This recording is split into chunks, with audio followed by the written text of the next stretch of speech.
Oh, you guys can see my child. All right, there we go. Well, we clearly broke the internet with that live, which is quite quite hilarious. I was on here with Kristen. He was talking about relationships and to making sure that you're having those candid conversations to ensure that you are not just entertaining whoever just for the sake of entertaining whoever, and you're not just accepting like whatever just based off of the physicalities of things, because I know that we at some points have probably all been guilty of that, to where you have accepted entertaining somebody that you knew wasn't a good fit for you, but hi, beautiful. But there was a level of attraction that you couldn't quite escape from. And those actual intellectual conversations seem to disappear into the sunset of being stuck and staring in this person's eyes. And you have no clarity values are. You're just like, this is the most beautiful person in all of the land. And I am going to love them with every piece of me. Yo, yo, yeah. I can't remember what I was saying, but I was on the You broke road. the internet. You clearly broke it with a conversation. It was absolutely hilarious. But yeah, no, so to your point, I will say this. One of the things that I have learned is that, and this is so powerful, and I think I was driving and I came up with it. Attention is not the same as intention. Okay? Like, let me say it louder for the people in the back. I'm not going to say it loud, I'm going to just repeat it. But attention is not the same as intention. Okay? People can spend a lot of, people can give you a lot of attention, but they're not moving with any level of intention. And it's very, very different. It's like being in class and being present versus being in class and paying attention to what the teacher is saying. And there's a lot of instances to where, especially when physicality is a part, you will settle for attention. And that's when you end up in situations to where you're being breadcrumbed to death. You have this, you know when it's happening. Like, you're not crazy. You know when it's happening. When you're like, is this person only around to, like, they ain't even asking, like, am I hungry? Like, I know you don't care about me if you don't ask me if I ate. Like, I know. I just know. Like, you ain't Unfortunately, asked me. most people aren't used to being around somebody that really likes them. Most people are used to being around somebody that they are trying to convince to like them or that they don't feel good enough to be with. A lot of people have insecurities around it, so they're not used to like a person really serving them or a person really caring. Even the lady that I'm involved with now, I say lady, she's slightly older than me, but She's still a like lady. she really, I That doesn't don't know, make her but a in my man. mind, like that seems like, like way older or whatever. But I joke with her about her age too. But uh like seriously, it's a complete game changer with somebody that is in tune with you like that, that deeply cares for you like that, because like, I'll give the example sometimes with her. Like, I was talking about how I wanted to start getting more vendor spaces at different events so I could start selling my books and start doing like in-person coaching with people. And literally, I just happened to mention that to her one time, and she had sent me an email later on that day with all the events that was going on in my city, the person that I needed to email to actually get the vendor space, the cost of the actual vendor space. Like, she does stuff like that off, and I don't have to ask her to do it. She just did it because she heard me Mm. talking about what I was trying to do and just figured out a way to actually help me.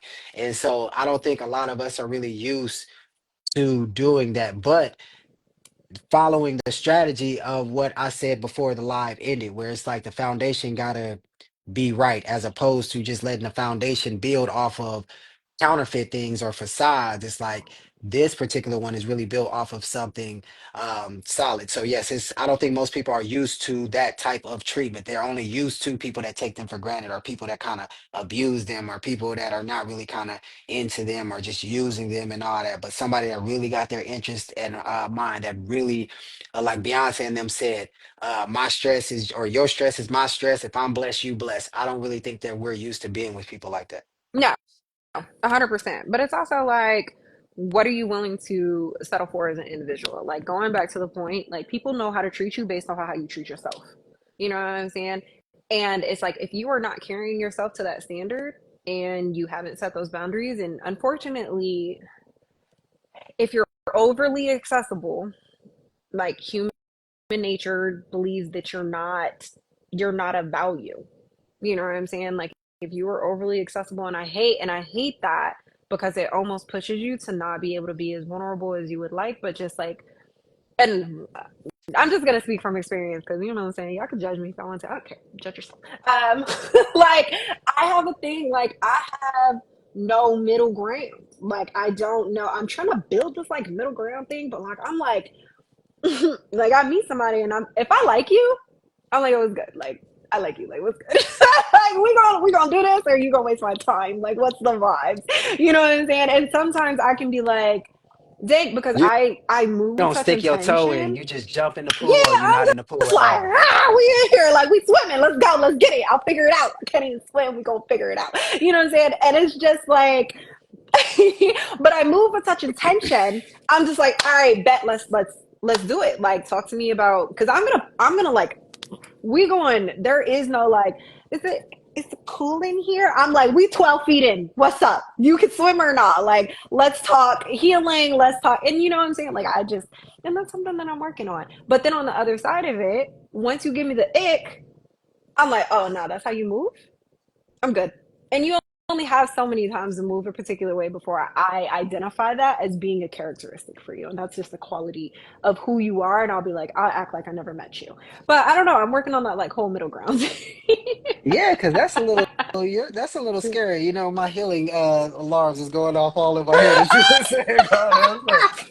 I'm like, that could be a little scary, because if the guy really likes you and you like, oh, let's we in this deep pool, but then you see a sign and you like, oh, I'm out there. He just in the water like, hey, what the, yo, what Whoa, the?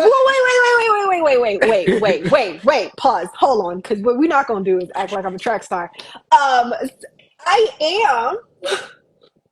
My best friend is out here right now. I am willing to have a candid conversation, and I have gotten better. Before I was like straight A Olympic track star. The Olympics never caught up with me, clearly, but that's fine. I forgive them.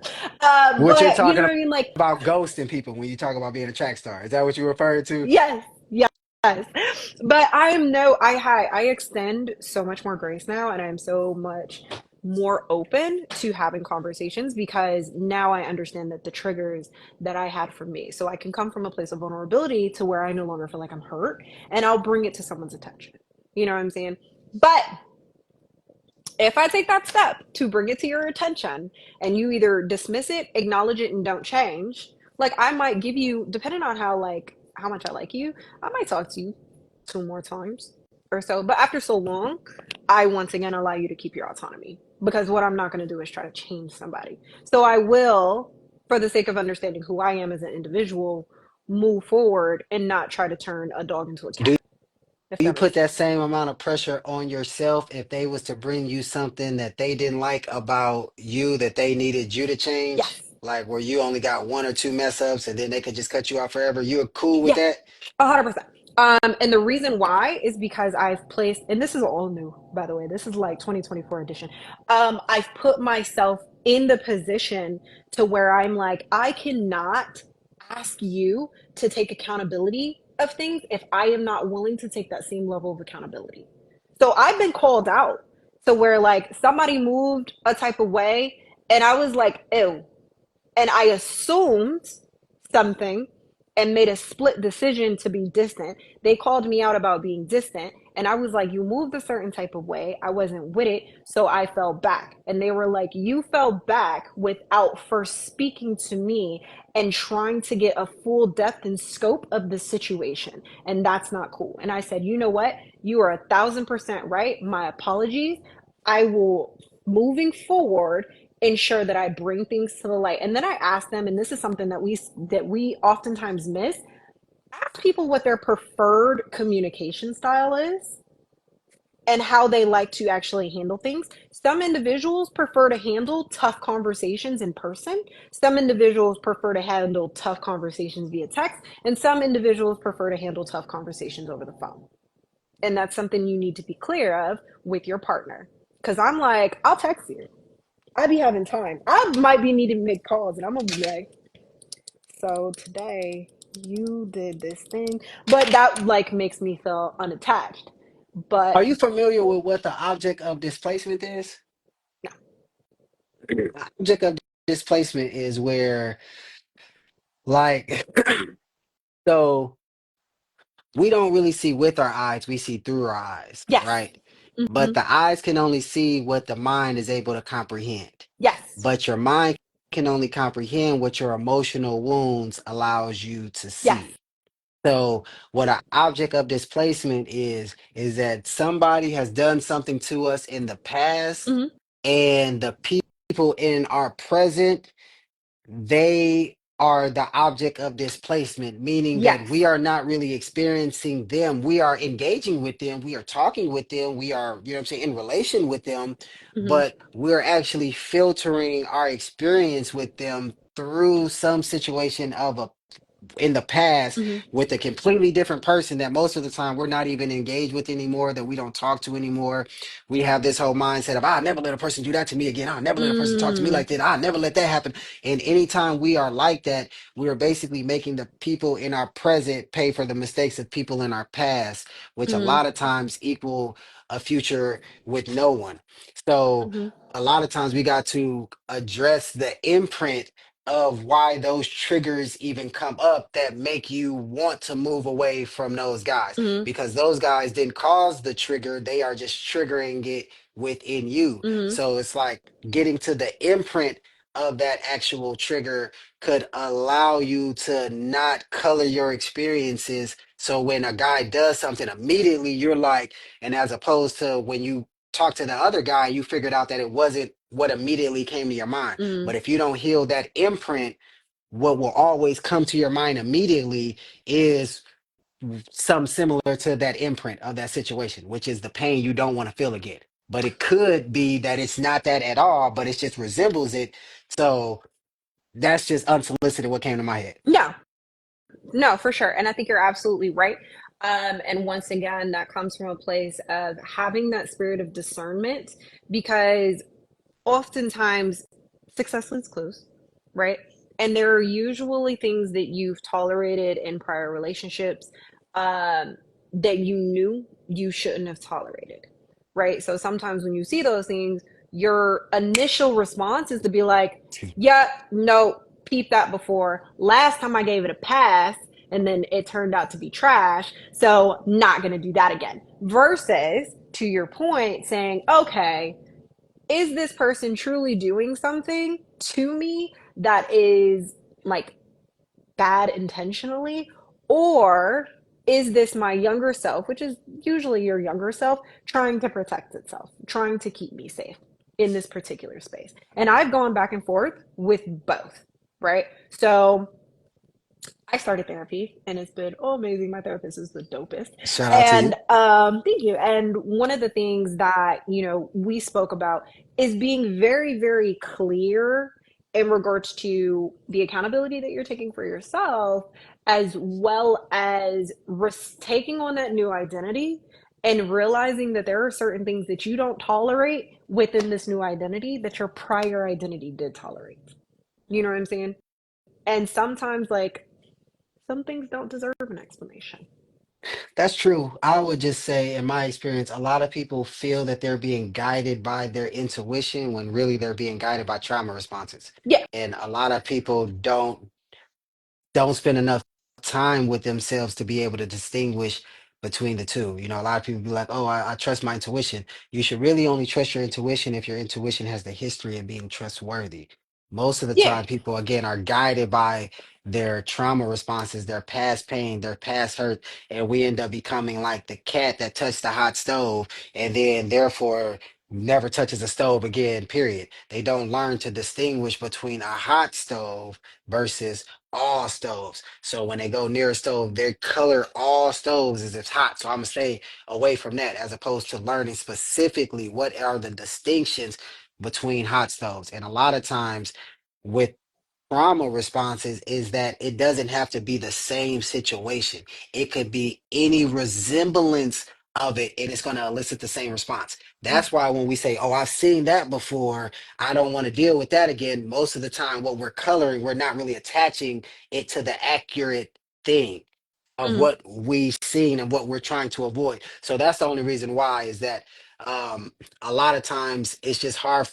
Trauma clouds our objectivity. So we want to be able to heal that because again, we don't really see with our eyes, we see through them. And trauma will cause you to ignore something that could be right in front of you. So when we talked about our mate from heaven or our perfect relationship or our perfect person, there's this thing called a scotoma. A scotoma is like when you had a situation and somebody told you to grab something off the counter and you walked up to the counter, you like, I don't see it. And they like, yo, it's right next to whatever. And you like, I'm looking and I swear to God, I don't see it. It's not up here. And then they walk mm, right up there and they grab it. And you like, I swear to God, bro, I was looking right there and I ain't see it. I swear to God, like that's called a scotoma because again, we don't see with our eyes. We see mm. through our eyes with our mind, but our mind can only see what our emotional wounds allow us to be there. So if we got a belief that, you know, guys are this way or this behavior means this about a person or whatever it is, then that is what we will see. And it could be something completely different. We could have the mate that's God ordained right in front of us, Mm, and we will not literally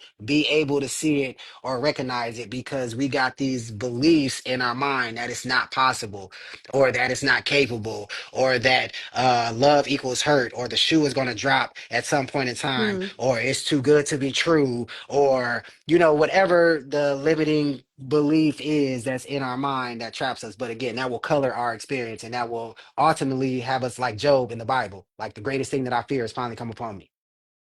Yeah, and I concur with that. And I will say that I resonate with that. But on the other side of it, right, I feel as though the way to truly handle that is to have a conversation, right? So it's bringing it to someone's attention and allowing them to give their perspective, right? Because the other thing too, and this is another side of it, sometimes you will heal so much to the point of where you extend so much grace to somebody and claim that it's you healing yourself that you end up in situations that you should have left a long time ago because you're overextending grace and you're being a little bit too accountable for yourself. You know what I'm saying? And it's just like, okay, well, because of my traumas, like, or because of prior traumas, you're like, oh, I don't want to overreact because I'm trying to heal from that space. Sometimes those triggers are good. Like sometimes you leaving scenarios to where you're like, if they are triggering that fight or flight response for you, and you've tried to and I say this if, in terms of like if you've tried to communicate with them and they're still triggering it, like sometimes it is good for you to exit that. But on the other side of that, I will definitely concur in terms of like, once again, take the inventory for yourself of, are you projecting or are you protecting? Yeah, because most of the time it is a projection, a person not answering the phone and all that stuff like that, and you get triggered and you're like, oh my God, and then it starts this whole little thing, and now you're mad at them because they didn't answer the phone. That person didn't cause you to feel that. Mm-hmm. That person again is just having to deal with your particular trigger. And I don't believe anybody us to suffer us. And I don't believe Mm-hmm. that we have to suffer anybody else. So I believe, yes, we have to communicate our triggers to people, but I don't believe that it is their responsibility to almost acquiesce to our triggers. I think that we got to communicate them in a sense of something's coming up with me. Yes, you may be triggering it, but I know it has nothing to do with you. It has to do with me. You might be feeling it right now, but it's something just within me that I'm trying to resolve and I'm trying to work out because again, they didn't cause it. Now, if they imprinted it on us, then that's a different conversation with this person that they should be accountable for. Mm. But if they are just being human and then they're just being themselves and then just an action that they are naturally doing just brings up something within us that somebody else did in the past, I think that that's when a conversation should happen, not about them, but more so about you. Hey, this is what's actually going on within me. It's actually tied to, when my father passed when I was little. So I get this fear of abandonment, or, what I'm saying, I used to get bullied and not included when I was a kid. So therefore, when people don't include me in plans, I get triggered and I feel like that I'm not good at just communicate what your actual trigger is. But most people don't have the awareness to know the inception of their triggers. Most people just get triggered and they just react, but they don't realize, all right, why am I triggered? Because it's all triggers are learned behavior. You didn't come out the womb with those particular triggers. So just going back to what's the earliest memory that I can remember feeling this particular way or experiencing this trigger. That is what needs to actually be addressed. Because again, that is the imprint that's unconsciously driving all of those reactions. So once you can go back and deal with the imprint on that experience, it stops us from being triggered in the moment. It de-triggers us. So if you had a trigger where, let's just say, you get super panicked about speaking in public and you start sweating uncontrollably and doing all this other, if we was to actually go back and go to the earliest memory of when you felt that particular way, oh, I was on the playground and I peed myself and all the kids was pointing at me, da, da, da. That's the actual memory we got to deal with. When we actually go back and deal with that memory, it shifts and it changes our actual responses in the present moment. 99% of my clients come to me for current day problems. Inevitably, we end up going back to the source of the imprints, and that's what actually does the changes. Once you change the imprint, it automatically changes everything in the particular present. It automatically changes your autopilot, which is the trigger. We don't choose to Yeah. get triggered. That's an unconscious phenomenon. So, I mean, I do concur with that in terms of going back, right? Because I've done that. I've done like the childhood and all that other stuff. And on the other side of that, you now get to choose, right? Even if it's even if it's something that once triggered you and it doesn't necessarily trigger you or you found the source or whatever the case is, you now get to once again have that autonomy to be able to say, hey, this is what I desire from my person and I'm willing to wait it out. Right. And that's where I feel as though the conversations come into play in terms of like, to your point, nobody owes you anything. So if it's a no for them, that's cool.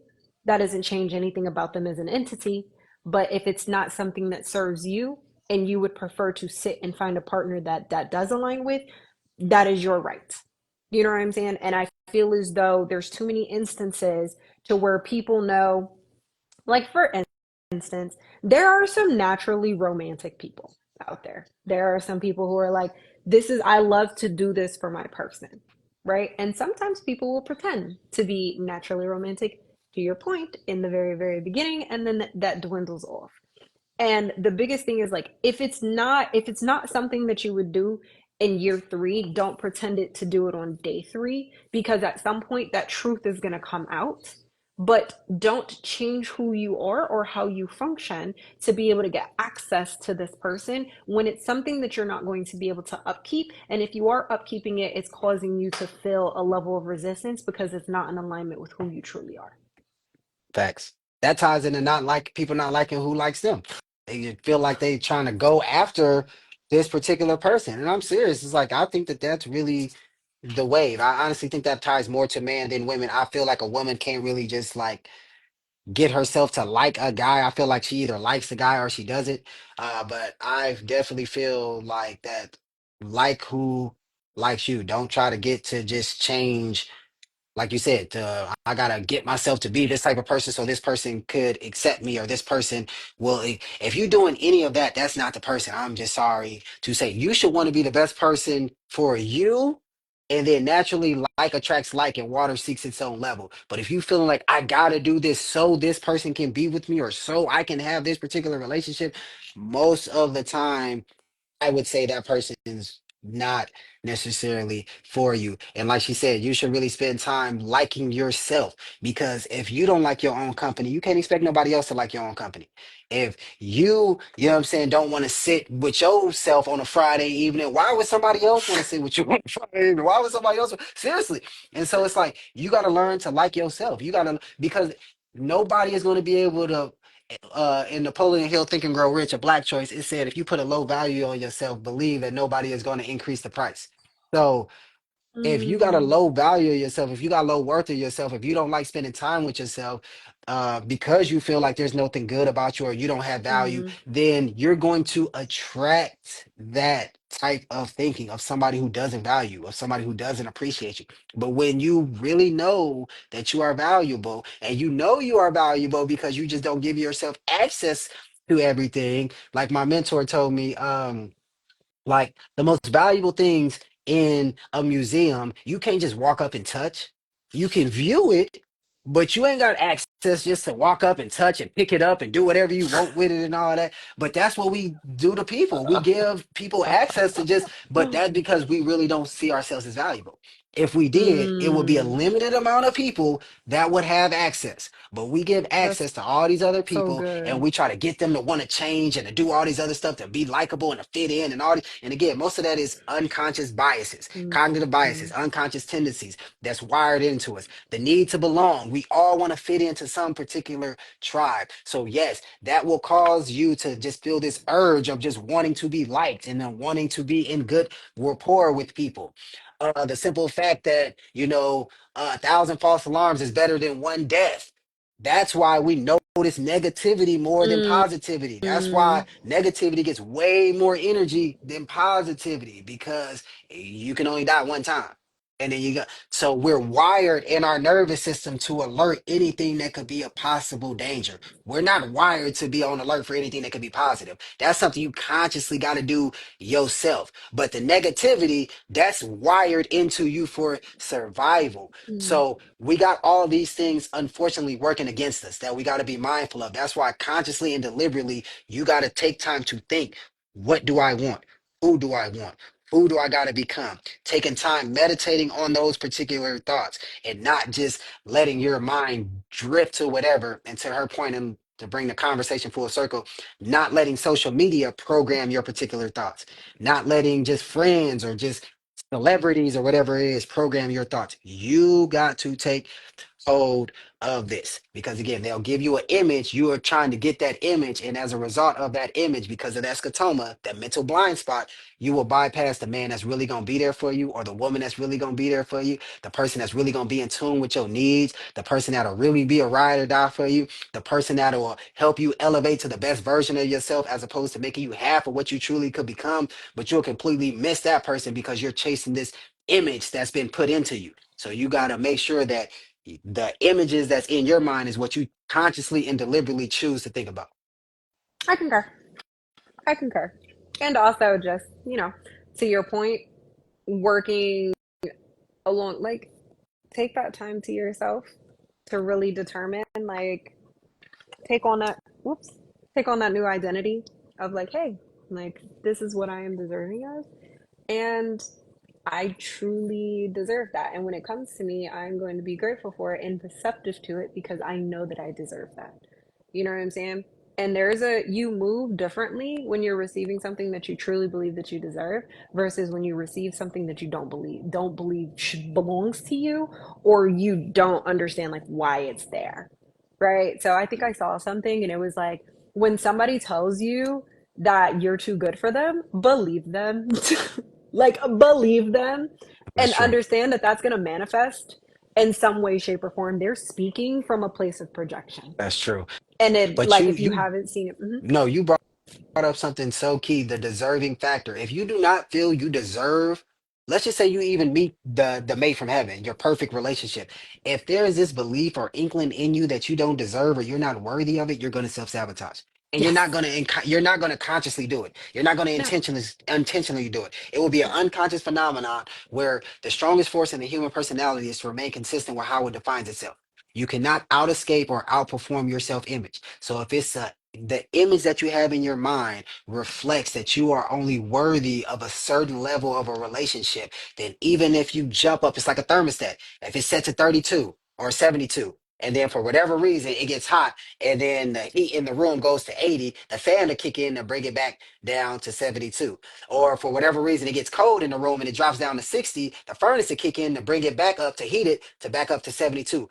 Our self-image is the exact same way. So if you feel I only deserve a relationship on 50 degrees and you attract a person that's on 80 degrees or on 100 degrees or whatever your preferred temperature is, your thermostat will kick in or your fan will kick in, and you will bring yourself right back down to the relationship that you personally feel you desire. This is why James Allen said, we think in secret but it comes to pass. Environment is just but our looking glass. Mm. You got to be mindful of what you really feel you deserve, what you really feel you are worthy of. If you feel that you are not worthy of something or something is too good enough for you, unconsciously, and your autopilot will kick in and you will self-sabotage. And hear me clearly, you will have to put zero conscious energy into self-sabotaging. Zero effort. It will be an unconscious thing, just like you don't put no effort into tying your shoe. If I was to ask you how to Don't. tie your shoe, what step by step would it be, you'll be confused because it's just unconscious. You don't give no effort into tying your shoe. You don't give no effort into putting your pants on. You just do it. You don't even think, what leg do I put on first? But you put on the same leg every single time you do it, just strictly out of habit. So we just want to be mindful of those particular things and watch the image that you actually have and watch that deserve it factor. That's what you need to work on when you're single, deserving the type of relationship that you desire. It's not good enough just to have it clear in your mind what you want. Like Alicia said, if you don't feel like you deserve it, even if you get it, it's only a certain amount of time. You ain't about to keep it. And that is a universal principle across all boards. And that means business, right? You're never going to put a price, like, you're never going to ask for a price that you don't feel is in alignment with your worth. And that's something we have to understand for those of you who are business owners. Like, establish what you're worth and be honest about it. You know what I'm saying? That also goes for finances. You know what I'm saying? Like, to your thermostat, we all have a financial thermostat, right? And I think we've spoke about this before in regards to people who become millionaires overnight. They don't have the identity of a millionaire. They still have the identity of somebody who's broke. So they are going to act in alignment with their identity. Like, what is the thing that we say? You're never going to act inconsistent with your initial programming, right? Like, when you're never going to act inconsistent with your programming, or in a way that's inconsistent with your programming. But yeah, it's just understanding like that identity in regards to like that self-worth, like understanding who you are. And guess what? Sometimes if you don't feel like you're worth it, develop a skill set. Like, add the value. You know what I'm saying? Like, especially in the entrepreneur space. Like, hey, if you do marketing and you're like, I want to charge more, get good at sales. Like, just Thanks. improve upon yourself. If you're in a relationship and you're like, man, I don't feel as though I'm deserving of this person, identify why you feel like you're not deserving of that person and then change that identity. Right? I love this. I listened to this video by Alex Hermosi, who I am like a fangirl over, and I never thought I would be, but I am such a fangirl over Alex Hermosi. And he said that he was in Ulta with his girlfriend, and there were a couple girls or whatever, and they had lipstick and like eyegloss or eyegloss, I Liner. that yum yeah, thank you, eyeliner, whatever, right? And the rep came to them and said, "All right, girls, you're getting older, you're becoming women now, right? Make sure you budget aside money for makeup because makeup is what women use." That customer service rep, or that whatever she was, store worker, gave these girls a new identity, right? So now they budget money aside because for them, having that money aside for makeup is what makes them a woman. And there are certain things that you haven't taken on, like When you take on the identity of a millionaire, guess what? You start thinking about asset accumulation, right? You start thinking, okay, cool, like how do I develop passive income? But a lot of individuals read and think like, oh yeah, I want to be a millionaire, but you're not willing to take on the identity of what millionaires do. No, that's facts. And even when it comes to change, they talks about like you read Atomic Habits in there. It gives the infamous story of people who were smoking for like 30 years and they track people who were able to quit after 30 years and never relapse versus people who kept relapsing. And the only difference was the shift in identity. The people Mm-hmm. that kept relapsing never changed on the identity level about being a smoker. But the people who actually didn't relapse ever again, when you would ask them, hey, you want to smoke? They'd be like, I ain't no smoker. That's a Mm-hmm. shift in identity. Even though they smoked for Mm. 30 years, when you ask them if they want a cigarette now, they say, I'm not a smoker. As opposed to the people that always relapse, when you ask them, hey, you want to smoke right now? They'd be like, oh, not right now. I'm not smoking right now. Like, Mm. but Or I'm I'm trying not to quit. smoking right now, or I'm trying to quit. It implies Mm. that I'm still a smoker Mm-hmm. on an identity level. So Mm-hmm. it's the rubber band effect. You might stretch for a period of time, but you're going to snap right back to whatever, again, your thermostat level is at. So you got to be mindful of that. So become aware of what you want, then become aware. You got to calibrate, gauge yourself, spend time with yourself to recognize really where is your belief at in regards to your deserve it factor, in regards to whether you feel like you are worthy of it. When you see, I don't know, a lot of guys have seen this, a guy who doesn't really seem like attractive or like he got the juice, but got a beautiful woman that is like really loyal to him and they married, and you like, how the heck did he get her? It's a psychological makeup. So it ain't about really what's going on in here. It's about his beliefs. I believe that I can get her. He believes in what she wants. I believe when you talk to him and he really believes it. And she loved the confidence in him because he really believes it. But if he didn't have that confidence, would he be able to necessarily get that girl? So it's a lot of, and the same thing when it comes to women. You might see a woman that's not necessarily uh, the most attractive, but she might have what's qualified as a high value man. How did she actually get him? Why is he so committed to her as opposed to all these other girls that he could get that's looks way more aesthetically pleasing? It's because of the belief systems that's actually aligned. So a lot of times beliefs can even outweigh reality. Because remember, perception versus reality. Beliefs is your perception. So it has a lot of power in regards to if you really believe you are worthy of something. That's why also a lot of people who may not be as skilled as you, they can outperform you or make it further than you in whatever craft because they just believe that they can do it, as opposed to why you might actually have way greater skill, but you got beliefs that you can't do it or you're not good enough or it got to be perfect or all these other things that stop you from actually moving. They don't got them beliefs. They got beliefs that actually drive them forward. So, Mm. yes, it's the beliefs that actually determine everything. Yeah, I feel personally attacked. No, We no, don't talk but about you it's at all. true. This is so true though, because and once again, it's understanding that you oftentimes won't get the confidence until you do the iterations, but oftentimes people believe that they're not going to be equipped to do the iterations until they have the confidence. And that was one of the things that I had to learn from Myron was like, it's doing the iterations that gives you the confidence to actually go out. So it's just like it's shooting your shot to be like, oh, like in your case, that girl is like people are gonna tell me she's out of my league, but I'm gonna shoot my shot and I'm gonna be funny or whatever it is that they do. And she's gonna, you know what I'm saying? But it's just like you're obviously getting that bait, or from the business standpoint, like, hey, you know what? I don't know if I can sell this offer, but let me put it out there. Like the worst that can happen is somebody tells you no. And the sooner you get detached from the outcome, and this is also a universal principle, right? And you realize, like, if I lean out, people are naturally going to lean in.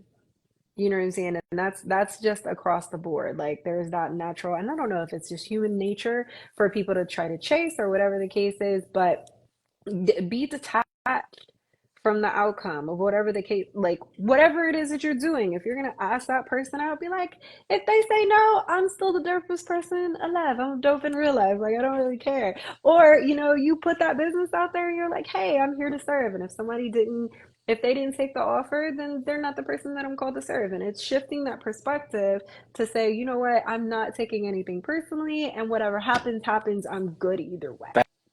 Facts. No, their no or yes doesn't mean anything about me. And that's Mhm. a key thing. Their no or their yes doesn't mean anything about me.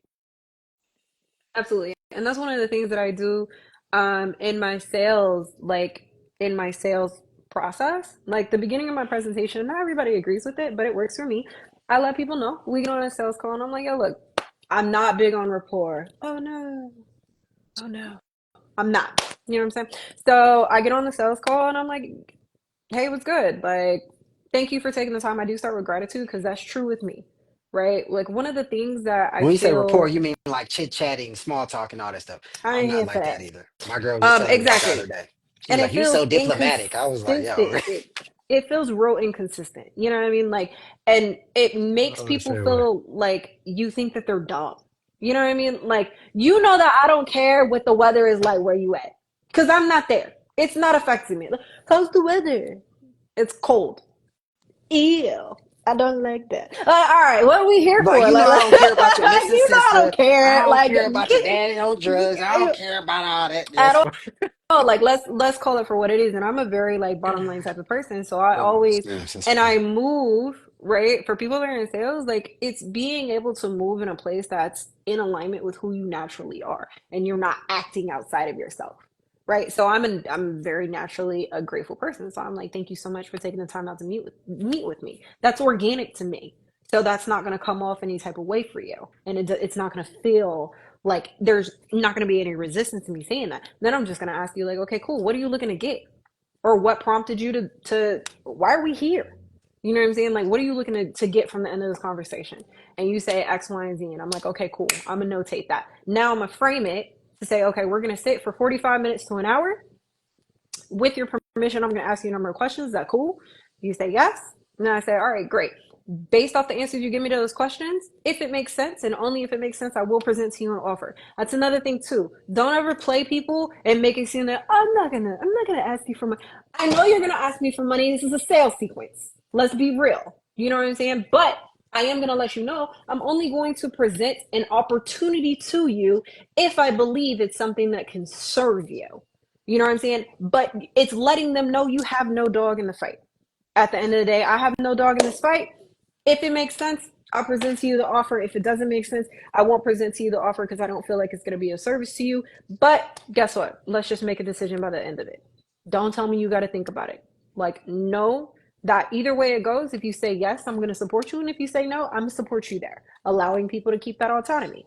Right. And then you move forward. Like what I see with a lot of, and I don't know how we ended up in sales, but we're here now. What I see in regards to like a lot of people when it comes to sales and why they're so resistant to it is because they're trying to act in a way that's not in alignment with who they are naturally as a person. You know what I'm saying? So it's like the rapport thing. If you know that you don't care, like energy speaks. You can lie with your words, you can never lie with your energy. I don't care what state you're in. Like, oh, purple? That's great. I used to watch Barney when I was a kid. Okay. Thanks. Thanks for that. It's like forced connectivity. Like let's not do that. Like let's just be real in regards to like I genuinely care about whatever problem you're bringing to the table, but I'm also going to genuinely care about you enough to let you know if the solution is not a good fit. How we get here? I don't know.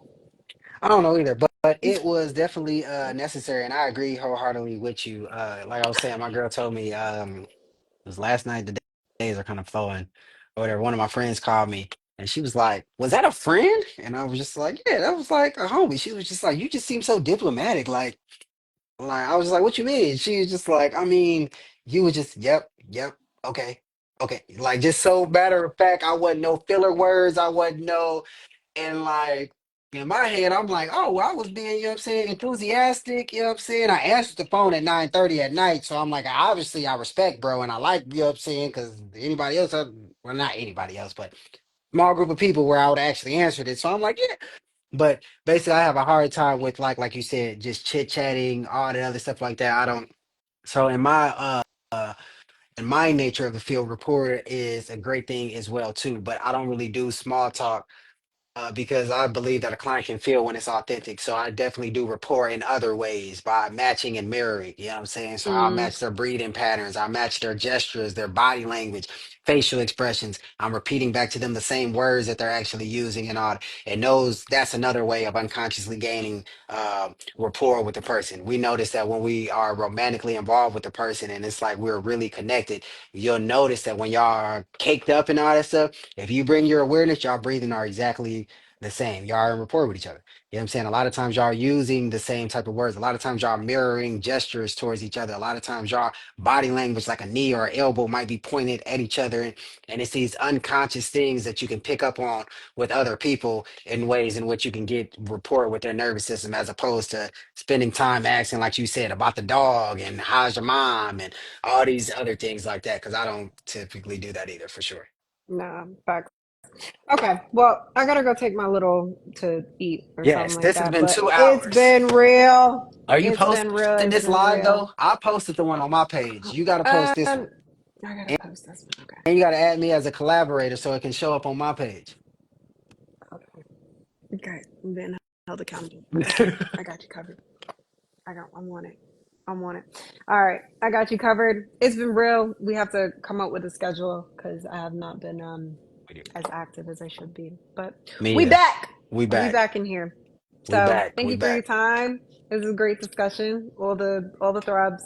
Um, I'm gonna go back and listen to that one thing. Whatever I said that had everybody cracking up. I don't even really remember what I said. I was just flowing. So oh yeah, you deserve to go back to your own stand up. But you have a wonderful evening. Um, blessings, peace, love, all that good stuff, and I'll see you soon. peace. I'll text you.